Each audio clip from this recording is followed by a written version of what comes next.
자신을 이루는 것을 가장 소중하게 여겨 항상 스스로 배우기에 힘쓰라. 자신을 이롭게 한 후에는 다른 사람을 가르치며 실적 내지 않으며 지혜롭고 은혜에 보답하는 사람이 되어야 한다고 하더이다.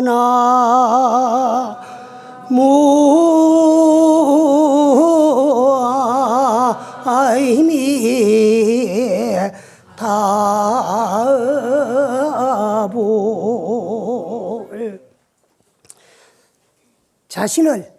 자신 스스로를 이루는 것이 가장 중요하고 큰 일이에요. 그리고 항상 그렇기 위해서는 배워야 됩니다. 배우지 아니하면 안 되거든. 그래서 고조사님 말씀에 옥불탁이면 옥이 아무리 좋고 아름다워도 쪼아서 따듬지 아니하면은 구슬이 되고 그렇게 될 수 없다 그게요. 그 옥불탁이면은 불성기고 인불학이면은 사람은 배우지 아니하면은 성공하고 도를 이룰 수가 없다 그게요.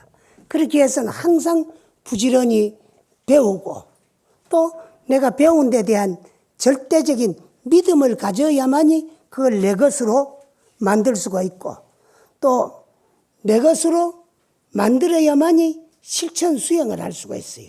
그래서 불교는 다른 종교와 같이 타력신앙 믿어가지고 절대자 상대의 힘에 의해서 구원받는 그런 종교가 아니고 불교는 자력신앙 스스로의 힘으로 열심히 부지런히 노력해요.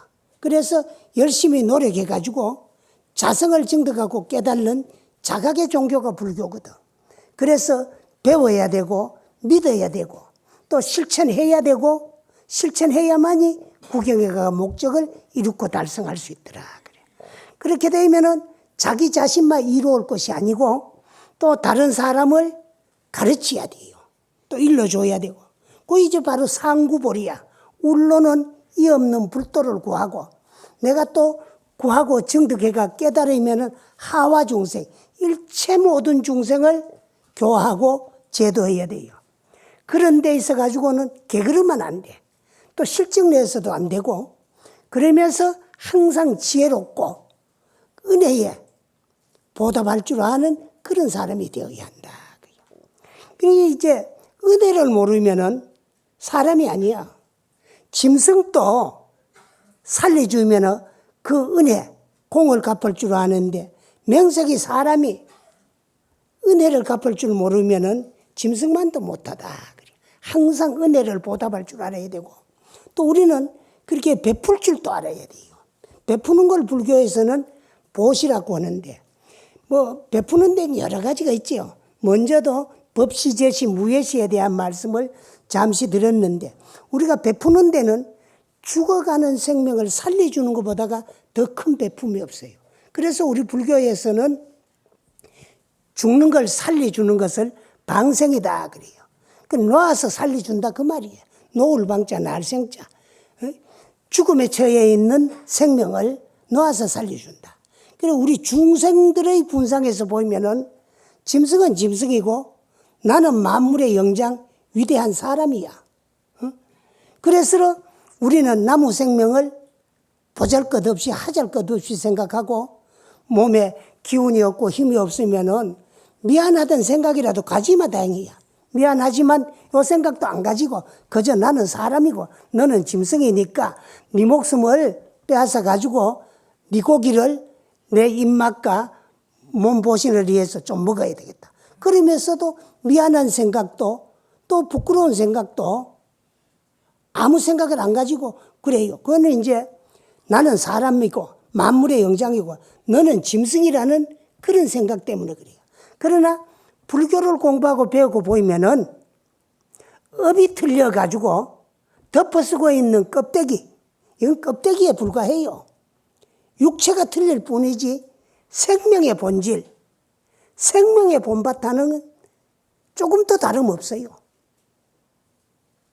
그런데 업이 틀리기 때문에 각자 지어온 업이 틀리기 때문에 지금 받아 있는 덮어쓰고 있는 이 육체, 몸뚱아리가 틀릴 뿐이야. 뭐 내가 내 생명이 소중하면 상대에겐 상대 생명이 소중해요. 소중한데 상대 생명을 소중하게 생각 안 하기 때문에 죽이도 불쌍한 줄도 미안한 줄도 생각을 안 하고 어디 고깃집에 가 고기를 먹어도 요 이제 참 오늘 우리가 맛있게 씹어 먹는 이 고기의 주인공 생명의 본질은 내 생명과 조금 더 다름없고 지었긴 지 생명이 가장 소중하던 그런 생각조차도 없이 그저 뭐 내만 생각해가 내 입맛만 생각하고 내 보신만 생각해가 나무 생명을 보잘것없이 생각해요. 그러나 우리 불교에서는 일체 모든 중생들의 생명의 본질은 하나야. 하나인 그 생명의 본질을 우리는 망각하고 내 몸뚱아리만 날로 믿고 알고 생활하기 때문에 일생 동안에 이 몸뚱아리를 위해서 이놈 앞잡이 노릇하고 이놈 종질하고 이놈 즐겁고 이놈 행복하게 해주니라고 지은 업 때문에 육도를 전전하면서 윤회전생하는 게 이게 생가사라. 그래서 우리는 오늘은 그 참 살리준 생명에 대한 은혜에 보답하는 말 가운데 또 이제 우리들이 나아서 길러서 가르쳐준 은혜에 보답하기 위해서 요즘은 이제 편지 문화가 사라지고 없어졌어요.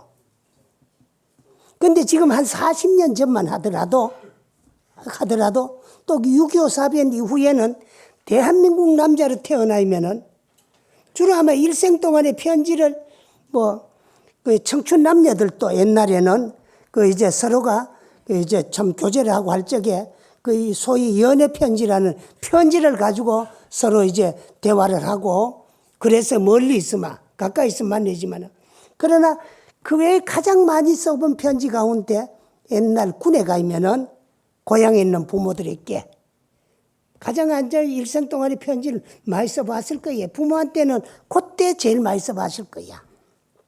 근데 지금은 이제 그때는 전화도 없었잖아요. 나는 옛날에 산중에 살다가 이제 도시 나오니까 전화가 있더라고.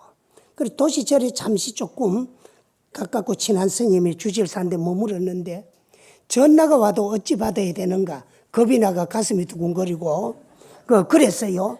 전화 거는데도 이렇게 돌려가지고 그래 이제 참 걸고 그랬는데 그러니 이제 또 전화가 나오고 요즘 핸드폰 이런 거는 참 세상에 나와가지고 생활이 이렇게 편리해지리라고는 꿈에도 다 생각 안 했잖아요.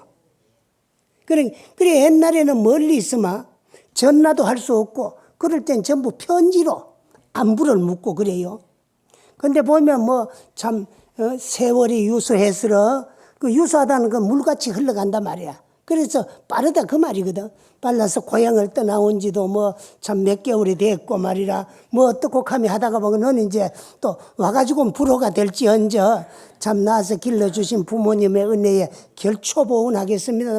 이런 말들을 다 해요. 그리고 부모님의 은혜에 결초보응 가는 거 그 뜻을 모르면 참 안 돼요. 그리고 결초보은이라고 하는 맺을 결자 풀초자 아니야. 풀을 맺어가지고 보은이라 그 은혜에 보답하겠다. 그 말인데 보은한다 그는 거는 이제 참 은혜에 잊지 않고 보답하겠다 그 말이거든. 왜 해필 낳아서 길러서 가르쳐준 부모님에게 풀을 맺어가지고 보답하느냐. 이 말의 어원은 어디서 나왔나 하면은 옛날 중국에 진나라라고 하는 나라가 두 개가 있어요. 동시대에 나갈 진자를 쓰는 진나라가 있고 나라 진자 쓰는 진나라가 있어요. 그래서 나갈 진자를 쓰는 진나라에 위무자라고 하는 무사 출신이 한 분이 있었어요. 그래서 그분은 이제 참 무술도 잘하고 힘도 세고 그러니 이제 참 요즘으로 말하면 장군 출신이야.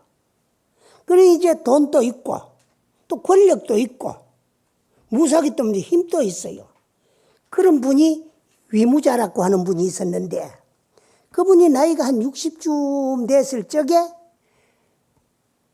권력과 가진 금력과 또 힘을 이용해 가지고 가난한 집에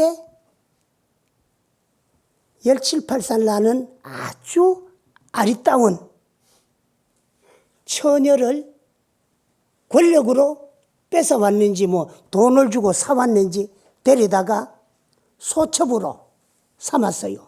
그 나가야 한 60살 뭐 돼가지고 17, 8살 먹었는 어린 아기를 자식보다 더 어린 거를 이제 참 소첩으로 맞아 들이나 놓을게 또 보니 사랑스럽기가 그지 없어요.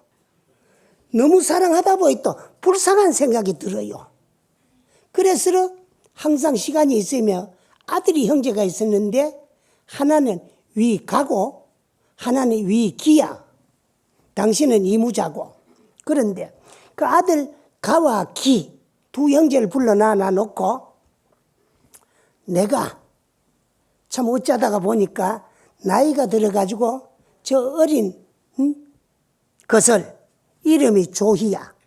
이 조희를 소첩으로 맞아들였는데 가난한 집에 돈 없는 집에 태어나가지고 이 늙은이에게 소첩으로 와가 인생이 뭔가도 모르고 인생의 학력도 모르고 절에 살다가 가가지고는 안 될 셈이니까 내가 죽고들랑 좀 젊은 건장한 사나이를 남편으로 맞이해가지고 재가를 시켜주어라. 항상 그렇게 유언을 했어요. 그러다가 세월이 흘러가지고 위무자가 병이 났어요. 그래 이제 자리에 눕게 됐는데 자리에 눕는데 이제 병수발을 하는 그 소첩을 보니까 너무 아리따고 곱고 아까워요. 그래 저거를 놔두고 내가 어찌 죽어 못 잡고 싶어.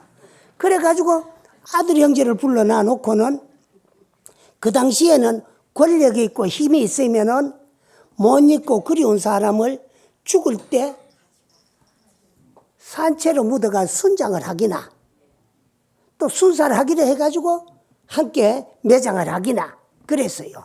그러니까 저걸 도저히 불쌍해가지고 했는데 젊을 때는 그 조금 이제 정신이 있을 때는 이제 아가 병이 들으니까 아까워가지고 저걸 남 줄 수도 없고 저걸 놔두고 죽으려고 눈도 못 감겠으니까 저거를 나 죽고들랑 묘지에 함께 산채로 순장을 해가지고 내가 데려가두고 해두고 그렇게 또 유언을 했어요.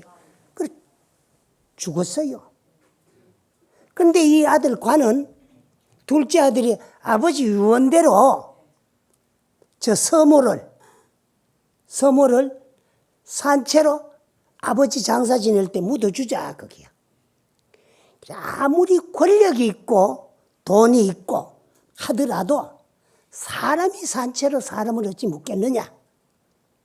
그것은 사람이 할 짓이 못되고 아버지의 유언이라고 하지만은 효자는 정신이 밝을 적에 현명하게 하신 유언은 다 실천할 지언적 정신이 흐려졌을 때 유언은 당신 생각이 아닐 수도 있기 때문에 자식이 현명하게 판단하는 게 효자지 무작정 유언이라고 해가 실천하는 게 효자는 아니다.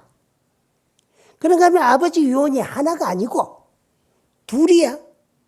당신이 조금 나이가 덜 들어가지고 당신 정신이 분명하게 있을 때는 저 어린 것이 내게 소첩으로 와가지고 젊은 것이 인생이 뭔지도 모르고 한평생을 이 늙은이에게 뒤수발만 들다가 죽으면 불쌍하니까 내 죽고들랑 건장하고 젊은 잘생긴 남자에게 개가를 시켜가지고 인생이 뭔가를 지도 알다가 죽구를 해줘라는 유언이 있었고 병석에 누워가지고 정신이 없을 때는 저기 아까워가지고 내가 두고 죽을 수가 없으니까 나와 함께 순장을 시켜달라 그랬는데 앞에 유언은 정신이 있을 적에 맑은 정신으로 당신이 한 유언이고 뒤에는 병석에 누워가지고 이미 벌써 정신이 혼미해졌을 때 한 유언이다. 그러나 유언도 먼저 유언을 먼저 지키고 뒤에 유언은 뒤에 지키는 법이지. 무작정 유언이라고 해가지고 그 뭐 참 아까운 생명을 죽이면 안 된다. 그러면서 큰아들이 억지로 시켜가지고 작은아들 기가 반대를 하는데도 무릅쓰고 순장을 안 시켰어요. 그래 아버지 장례를 치고 와가지고 그 이제 초종 장례를 다 마친 후에 그래 아버지 유언대로 사방에 그 이제 참 저 여인을 아끼고 사랑하고 보호하고 해줄 수 있는 조금 경제적인 능력도 있고 고생을 안 해야 되니까 건장한 남자를 물세계가 계가를 시켰어요. 그러고 나니까 주위의 사람들이 관은 불효자다. 아버지 유언을 저버리고 서모를 계가를 시켰으니까. 그런 뭐 비난들이 다 이제 참 사방에서 쑥덕거리 쌓아요. 그래서 하루는 잔치를 벌였어요. 이웃 사람들에게. 그래서 뭐라고 이거 잔치를 해놔놓고는 동네 사람들에게 우리 아버님께서 돌아가실 때 유언만 하신 것이 아니고 유언을 2개를 했는데 한 유언은 정신이 있고 또 이제 연세가 덜 들었을 적에 맑은 정신으로 우리 서모가 너무 참 불쌍하고 가여우니까 내가 죽고들랑 참 좋은 남자를 물색해가지고 계가를 시키라는 것이 첫째 유언이었고 둘째 유언은 병석에 누워가지고 정신이 혼미해졌을 적에 생각하니까 그 소첩이 아깝고 그걸 두고 죽기가 아까우니까 순장을 시켜달라 그랬다. 그 내가 생각하기는 정신이 밝을 적에 했는 유언이 참 유언이고 당신 생각이고 정신이 혼미해졌을 때는 그 당신도 모르고 막 아깝다는 생각에서 한 유언이고 그리고 또 유언도 먼저 한 유언이 있고 뒤에 한 유언이 있어서 나는 먼저 하신 유언이 참 유언이라고 생각하고 거기 아니더라도 2가지 유언을 다 지킨다고 생각하면은 먼저 유언부터 지켜놓고 뒤에 유언을 꼭 지켜야 된다 그러면은 지키기로 결심을 하고 계가를 시켰으니까 그 여인을 데리다가 이제 첫째 유언은 실천했으니까 2번째 유언도 실천하기 해가지고 데리다가 순장을 시키는 것이 내가 효자이겠습니까? 저대로 행복하게 잘 사도록 그냥 놔두는 것이 효자이겠습니까? 하니까 그 잔치에 모였던 사람들이 이구동성으로 그 여인을 행복하게 사는 것이 죽은 너희 아버지 마음 편하고 그 유언을 실천하는 효도일 것이다 해가지고 동네 사람들의 그 뜬소문과 동생의 그 섭섭한 마음도 다 달래주었다고 해요. 그래 유언만 지킨다고 해가지고 멀쩡한 사람을 순장해가지고 같이 먹는 거 그게 효도가 아니고 그러면 또 이제 참 우리 불교에서는 일체 모든 중생의 생명의 본질은 다 평등하고 자기에게 있어가지고 자기 생명이 가장 소중하고 최존최기하고 존귀하다고 그랬어요. 근데 한자 사람이 되어가지고 신분이 좀 틀리고 또 이제 참 경제 사정이 좀 틀리고 권력이 있고 없고가 틀린다고 해가지고 우리 이러면 살았을 적에는 업에 따라서 틀립니다. 지어온 우리 업 때문에 복을 지은 사람은 돈 많게 잘 살면서 행복한 사람도 있고 복을 못 지었으면은 또 이제 가난하게 일생을 사는 사람도 있고 또 뭐 이제 글복을 타고 났으면은 많이 배아가 유식하게 일생을 사는 사람도 있고 또 권력복을 지어왔으면은 권력을 누리고 또 잘 사는 사람이 있어요. 그래서 우리가 우리 주위에 일어나고 있는 좋은 일이나 나쁜 일이나 기쁜 일이나 슬픈 일이나 모든 일이 누가 주어서 받는 것이 하나도 없어요. 주는 것도 없고 내가 받는 것도 없어요. 내 인생은 누가 주어서 내가 받은 건 절대 아니고 다 내가 지어와가지고 내가 받는 나의 본업에 의해서 부귀빈천과 희배력이 좌우된다는 거예요. 내가 수십 번 이야기하지만 오늘의 우리 인생은 부모 미생전이 전생이에요. 전전에 또 내 생이 있었다. 전생이, 나의 전생이 있었다는 거야. 그런데 그때 일으켰던 좋고 나쁜 생각의 그림자, 그것이 오늘의 내 인생이고, 그 생각을 마음속으로 결정해가지고 행동에 옮겨서 실천해가지고 지어놓는 업의 모습이 오늘의 내 인생이야. 그래, 우리 불교를 알고 보면 오늘의 내 인생은 누가 준고 내가 받은 것도 아니고 내가 다 지어가 내가 받는 인생이기 때문에 내 인생은 창조주는 납니다. 나 아닌 어느 누구도 내 인생의 창조주가 될 수 없어요. 다 내가 만들어 왔어요. 그런가 하면 오늘을 내가 살고 있는 내 인생의 책임자도 나야. 나 아닌 어느 누구도 내 인생의 책임자가 될 수 없습니다. 그런가 하면 오늘 우리가 살아나가는 가운데 미래 내 생은 만들어지고 창조되고 있는 과정이야.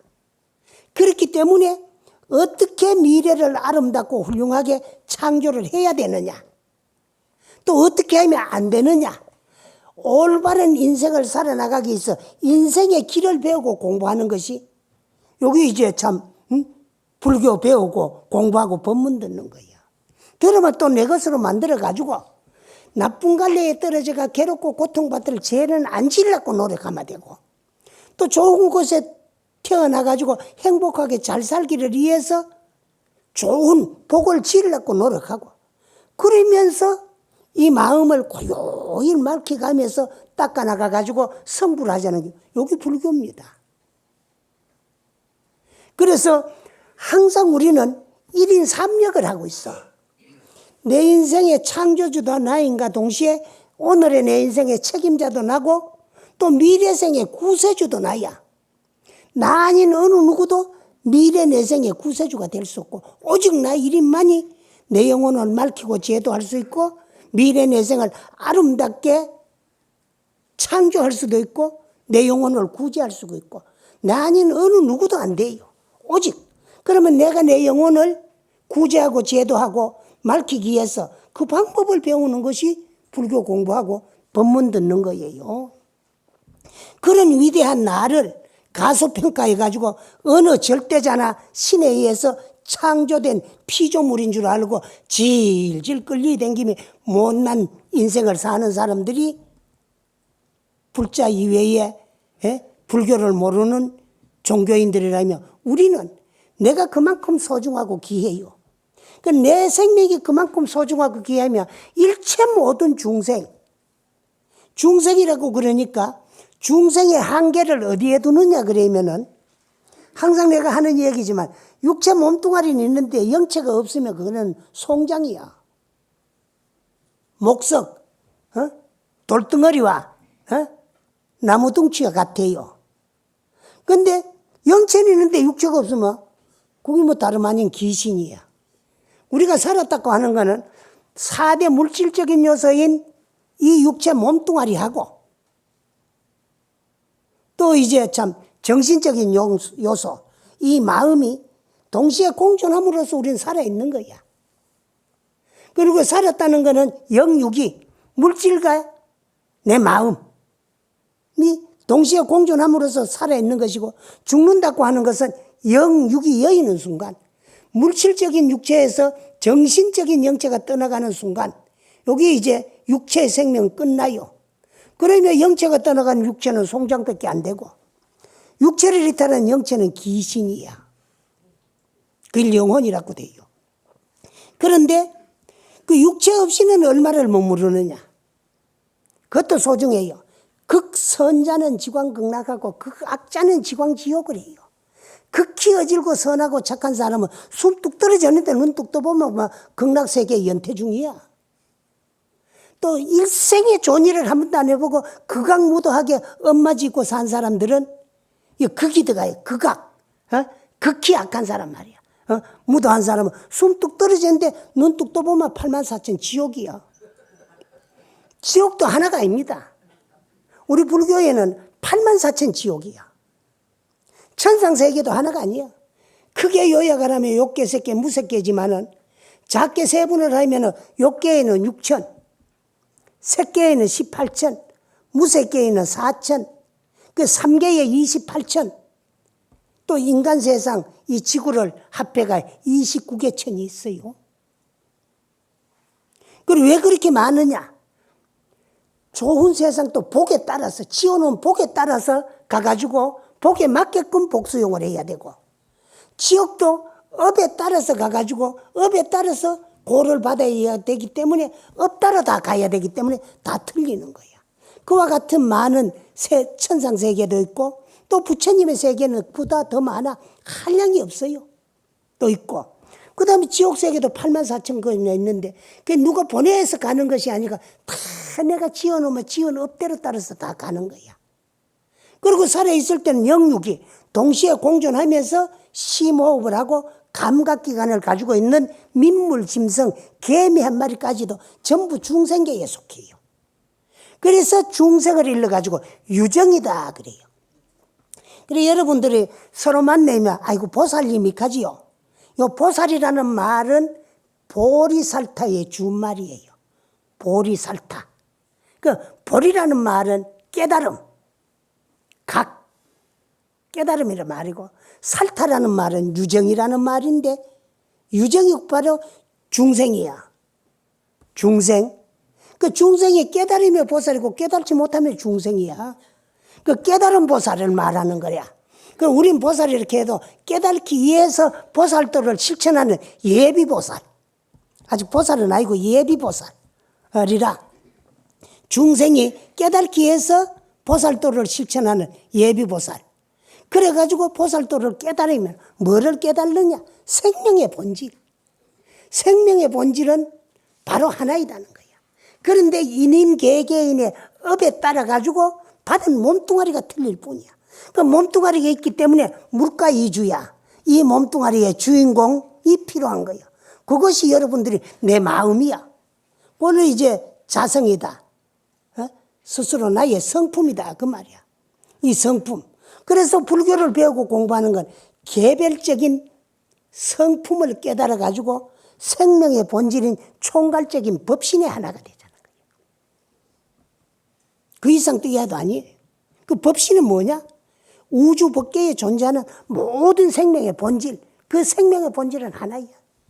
하나인 생명의 본질에 개합해가지고 그걸 바로 알아서 바로 깨달아서 하나가 되자는 거예요. 그러면은 영육이 물질적인 육체와 정신적인 영체가 동시에 공존하면서 심호흡을 하고 감각기관을 가지고 있는 민물짐승 개미 한 마리까지도 다 중생계인데 이 중생계에서는 깨달지를 못하면은 율회고를 벗어나지 못하고 깨달아야만이 생사윤회를 해탈할 수 있으니까 깨달을 그날까지 나쁜 갈래에 떨어지지 말고 좋은 곳에 태어나가지고 행복한 몸 받아가지고 행복한 세상에서 열심히 자성을 바로 비추어 봐가지고 나 자성을 바로 보고 바로 깨달아서 바로 알자는 거죠. 여기 불교 공부고 수행이야. 그렇게 이제는 윤회고를 못 벗어나고 지은 업에 따라서 누가 보내는 것도 아니고 내가 가는 것도 아니고 그냥 보내줘가 가는 것도 아니고 내가 스스로 지은 업. 그래 오늘 여러분들이 좋고 나쁘고 일으키는 생각 요것이 미래생의 전부 씨앗이래요. 그 나쁜 생각은 일어나거든 끝을 보면 씨앗이 말라 없어져 버려. 좋은 생각은 일어나거들랑 이걸 마음속으로 결정을 해가지고 행동을 옮겨가지고 실천하려고 노력하면 그것이 다 복이 돼가지고 내게로 다 돌아오게 돼가 있단 말이에요. 그렇게 다 받게 돼요. 그러거든. 그래서 이제 참 어머니를 살려줬어요. 그래 얼마 있다 보니까 그 아들 과도 또 이제 참 무사야. 그래서 이제 참 군대 생활을 요즘으로 말하면 하고 있는데 갑자기 나라 진짜를 가진 진나라의 두희 군대가 만반중벌을 해가지고 갑자기 이제 쳐들어왔어요. 쳐들어오니까 또 나라를 지키기 위해서 가의 군대도 또 이제 반격을 했는데 준비 없이 맞이한 적군, 일어난 전쟁이기 때문에 당할 수가 없어요. 그러니까 이제 과거 생각하다 보니까 저 적군, 진의 두희 군대는 도저히 이길 수 없고 저걸 맞아서 결국 싸우다가 보이면은 많은 생명 내 군인들만 많이 전사를 시킬 것 같아 있게로 할 수 없이 이제 후퇴를 명령해가 후퇴를 합니다. 그 후퇴를 하면은 이제 참 두희 군대가 물밀듯이 밀려오를 줄 알았는데 못 안나요. 이 어찌 일인가 싶어가지고 뒤를 돌아보니까 왜 노인이 하나가 두희 군대 앞을 이리저리 날아다니다시피 쫓아다니면서 풀을 막 엮고 있어요. 그러는데 두희 군대가 쳐들어오다가 말기 전부 그 노인이 맺어놓은 풀에 걸려가지고 넘어지고 쓰러지고 또 이렇게 가 올라가 또 걸리 넘어지고 해요. 그럴 적에 다시 가의 군대가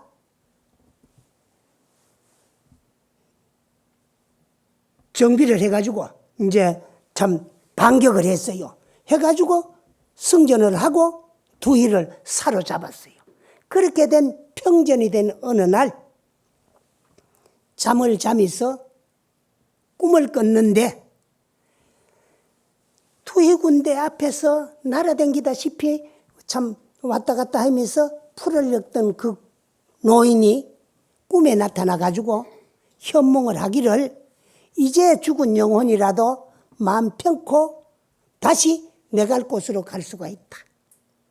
나는 다름 아닌 그대의 서모, 무의자의 소첩, 조희의 아버지인데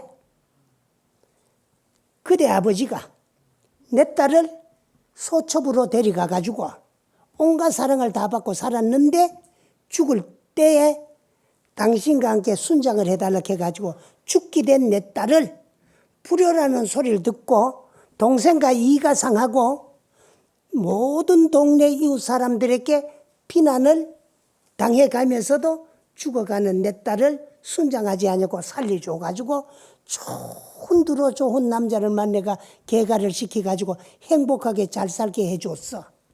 그래 어떻게 하면은 죽어가는 내 딸을 살려준 은혜에 감사 보답을 해야 될까 싶어서 그 은혜를 보답하지 못해가지고 내 영혼이 갈 곳을 못 가고 중류에 떠돌았는데 그래서 은혜 갚을 기회만 살피고 있다가 여행이 두희 군대가 쳐들어올 적에 당할 수가 없어 후퇴를 할 적에 내가 풀을 엮어가지고 두희 군대에 장애물을 만들어가지고 내가 엮어놓는 풀에 말기 발이 걸려가지고 말이 넘어지니까 두희 장졸들도 다 쓰러지고 넘어지는 그 기회를 포착해가지고 반격을 해가지고 승전을 하고 두희를 생체로 이제 생포를 해가지고 이제 참 전쟁을 이기게 됐으니까 내 딸 살려준 은혜에 이제서 참 보답하고 은혜를 갚았으니까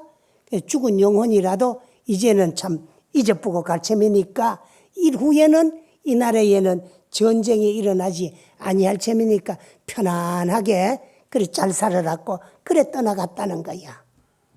그래서 부모 은혜도 참 우리가 부모라 그러면은요 죽어도 자식을 못 잊는다는 거야. 자식을 못 잊고 그 자식이 죽게 되니까 얼마나 그 영혼인들 가슴이 아팠겠어요.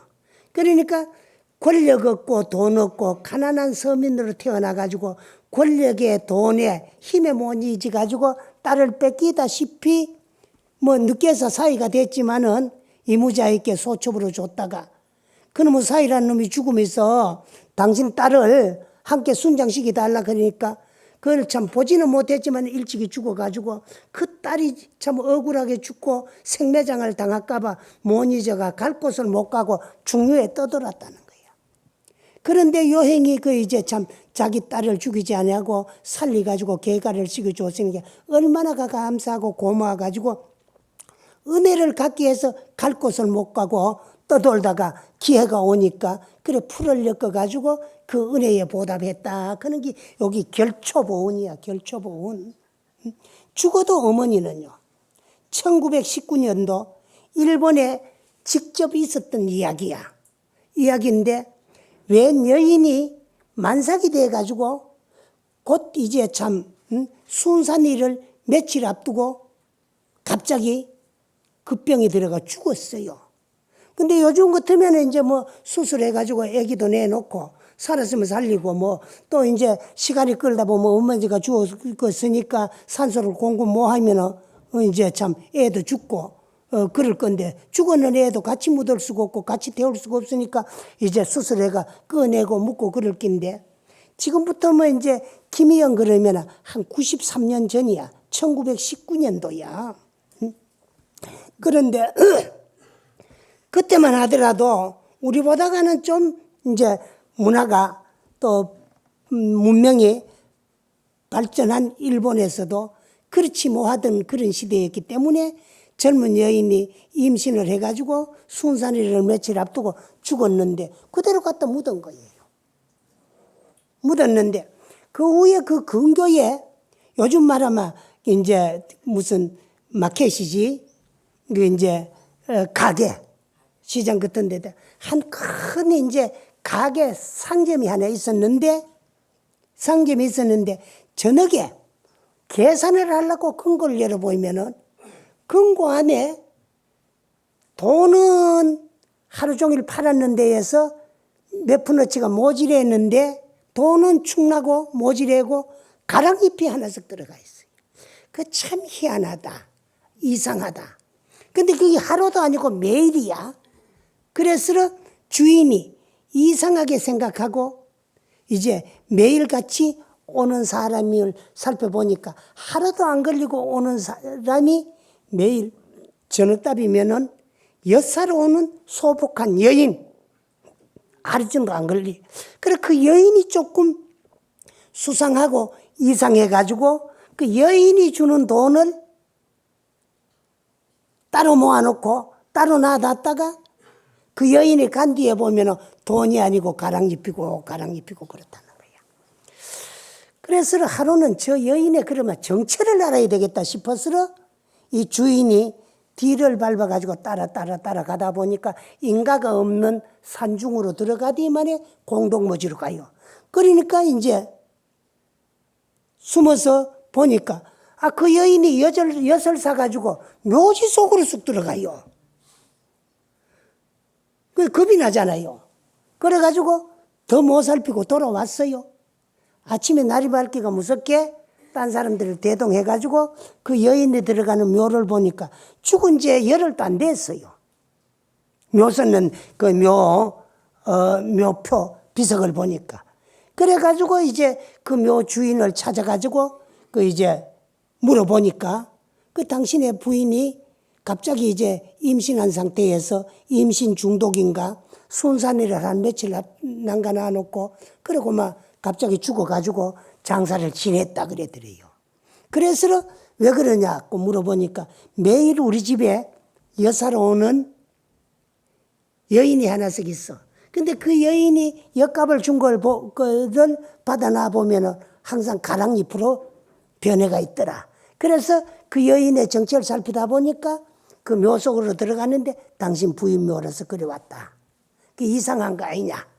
그래서 이제 사람들을 대동해가지고 그 남편하고 이제 참 가게 주인하고 모두가 그 묘를 팠는데 부인 죽은 옆에 죽은 송장이 아기를 낳았는데 무심했는데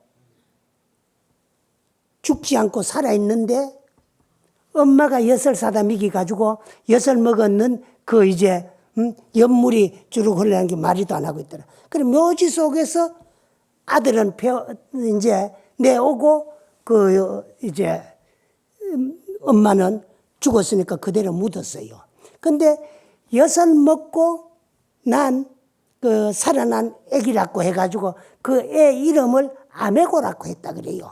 근데 그게 1919년도에 일본 전역에 그 이제 참 소문이 퍼져가 있었어요. 그리고 또 신문에 각 신문마다 다 보도됐던 거를 당시 유학생이었던 우리나라 스님이 그 신문을 보고 그 이제 해방된 후에 한국에 나와가지고 당신이 목격하고 알고 들은 것을 불교 영험서라라는 책을 하나 쓰셨는데 그 책에 기록이 되어 있어요. 그래서 나 그 이제 70년도에 그 책이 나왔는데 보고 그 책에 기록된 내용을 확인하기 위해서 그 스님이 저 전라도 어디에 살아 계실 적에 책을 듣고 그 스님 찾아가가 실제로 당신이 저걸 했느냐 그러니까 그래 당신이 실제로 신문에 그 이제 보도된 것을 보고 찾아가 가지고 그 아기를 당신이 직접 봤다 그래요.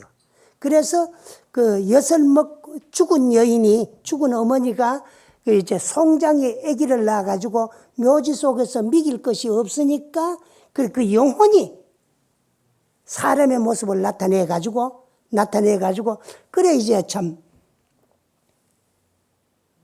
아기를 살리기 위해 가지고 가랑잎을 가지고 이제 그 산 사람의 눈을 영혼의 귀신에 쏘게 가지고 그 엿을 사다가 그럼 귀신이면은 가랑잎을 돈으로 사람 눈을 속일 수 있는 영혼이면은 그냥 엿을 가지고 갈 수도 있을 건데 왜 그래 사다 먹이느냐. 그래서 그 아기를 살리기 위해 가지고 그 흔적을 남기고 기기 위해 가지고 그 어머님의 영혼의 정성이 그렇게 했다는 거예요. 그래서 그 아기 이름이 아메고라 그래요. 아메고. 아메라는 말은 달다는 거예요. 그 이제 찐득한 엿이란 말이야. 그래서 아메고라는 그 아기를 직접 봤다 그래요. 그래 그거를 이제 불교 영엄서라라는 책에 삼령 출판사에서 출간을 했는데 그 책에 기록이 되어 있는 거를 내가 읽어보고 그걸 확인하기 위해 가지고 그 이제 참 책을 쓰신 스님을 직접 전라도까지 찾아가 가지고 만나 뵀던 이 얘기를 여러분에게 오늘 말씀드리는 것은 부모는 그 자식은 부모를 잊고 할지언정 부모는 자식을 못 잊어요. 죽어도 그렇다는 거야. 이제 참 부모는 죽으면 산에 묻고 자식은 죽으면은 가슴에 묻는다는 거야. 이와 같이 우리는 부모는 자식을 위해 가지고 참 어떤 일이라도 할 수 있고 자식의 은혜를 대신 보답하기 위해 가지고 죽은 영혼도 풀을 맺어 가지고 그 참 딸의 살려준 은혜에 보답했다는 것을 오늘 말씀드리고 이야기를 마치겠습니다. 네, 감사합니다.